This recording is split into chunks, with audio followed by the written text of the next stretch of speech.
Hi hello నమస్తే, welcome back to Uma's kitchen. ఈరోజు వీడియోలో చింతపండు పులిహారని ఎలా చేసుకోవాలో చూద్దాం. ఈ నవరాత్రిలో అమ్మవారికి ఒకరోజు మనం పులిహారని కూడా ప్రసాదంగా నివేదిస్తాం కదండి. ఇక లేట్ చేయకుండా వీడియోలోకి వెళ్ళి ఎలా తయారు చేసుకోవాలో చూద్దాం.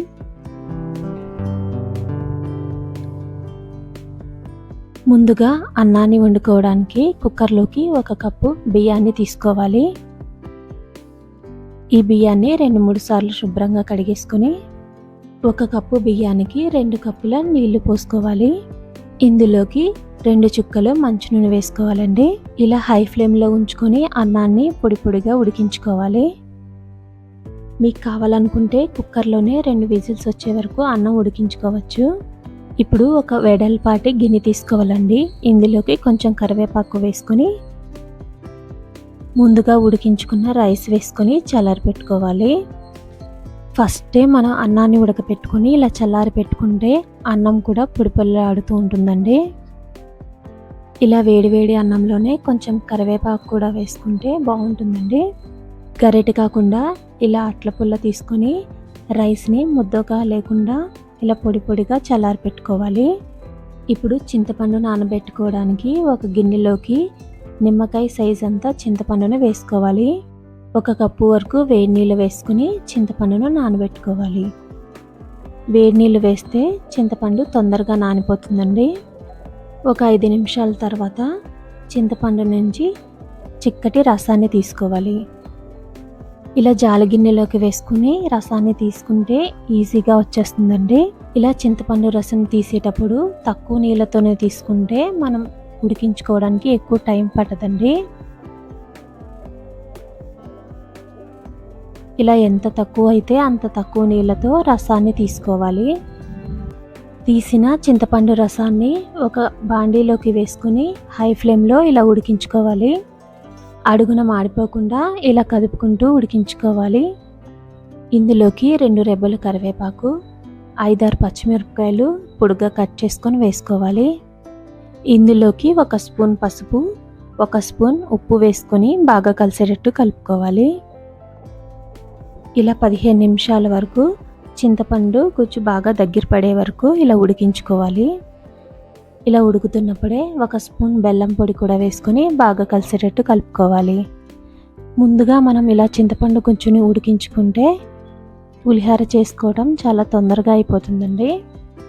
చూడండి, ఇలా చిక్కబడే వరకు ఉడికించుకోవాలి. మనం ముందుగానే రైస్ చల్లారి పెట్టుకున్నాం కదా, అందులోకి మనకు పులుపు సరిపడా చింతపండు గుజ్జుని తీసుకోవాలి. ఇలా అట్ల పుల్లతో రైస్ మొత్తాన్ని బాగా కలిసేటట్టు కలుపుకోవాలి. గరిటె కన్నా అట్ల పుల్లతో ఇలా కదుపుకుంటే అన్నం కూడా విరగకుండా పొడి పొడిలాడుతూ చక్కగా ఉంటుందండి. ఇలా మొత్తం బాగా కలిపేసిన తర్వాత పక్కన పెట్టేసుకుందాం. ఇప్పుడు పోపును వేయించుకోవడానికి స్టవ్ మీద బాండీ పెట్టుకొని 2 టేబుల్ స్పూన్ల ఆయిల్ వేడి చేసుకోవాలి. ఆయిల్ వేడైన తర్వాత ఆవాలు 1 స్పూను, జీలకర్ర 1 స్పూను, అలాగే శనగపప్పు 1 స్పూను, మినపప్పు 1 స్పూను, అలాగే 1/2 కప్పు వరకు పల్లీలు వేసుకొని మీడియం ఫ్లేమ్లో వేయించుకోవాలి. 1 నిమిషం పప్పులన్నీ ఇలా వేయించిన తర్వాత 10 వరకు ఎండుమిరపకాయల్ని ముక్కలుగా చేసుకొని వేసుకోవాలి. ఎండుమిరపకాయల్ని కూడా 1/2 నిమిషం పాటు వేయించుకోవాలి. తర్వాత 6-7 పచ్చిమిరపకాయల్ని ఇలా పొడుగ్గా కట్ చేసుకొని వేసుకోవాలి. 2 రెబ్బల కరివేపాకు కూడా వేసుకొని లో ఫ్లేమ్లో వేయించుకోవాలి. పచ్చిమిరపకాయలు వేసేటప్పుడు మన కారానికి తగ్గట్టుగా చూసి వేసుకోవాలండి. ఇలా పోపులన్నీ మాడిపోకుండా 1 నిమిషం పాటు కదుపుకుంటూ వేయించుకోవాలి. అలాగే 1/2 ఇంచ్ అల్లం ముక్క, 1/2 స్పూన్ ఇంగువ కూడా వేసుకొని బాగా కలిసేటట్టు కలుపుకోవాలి. మనం వేసిన అల్లం కూడా పచ్చి వాసన పోయే వరకు ఇలా వేయించుకొని స్టవ్ ఆఫ్ చేసేసుకోవాలి.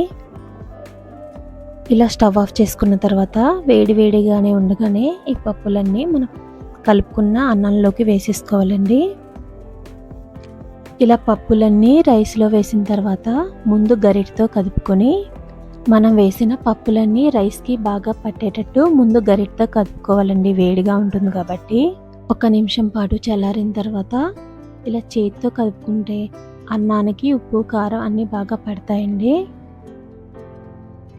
ఇలా కలుపుకునేటప్పుడే ఉప్పు పులుపు కూడా చూసుకొని సరిపోకపోతే వేసి కలుపుకోవాలి. అంతేనండి, కమ్మగా ఉండే పులిహోర రెడీ అయిపోయింది. పులిహోర టేస్ట్ కూడా చాలా బాగుంటుందండి. అచ్చం మనకి గుడిలో పెట్టే ప్రసాదం లాంటి టేస్ట్ వస్తుంది. అంతేనండి, వీడియో నచ్చినట్టయితే లైక్ చేసి మరిన్ని ఇలాంటి వీడియోల కోసం ఉమాస్ కిచెన్ ఛానల్ని సబ్స్క్రైబ్ చేసుకోండి. Thank you.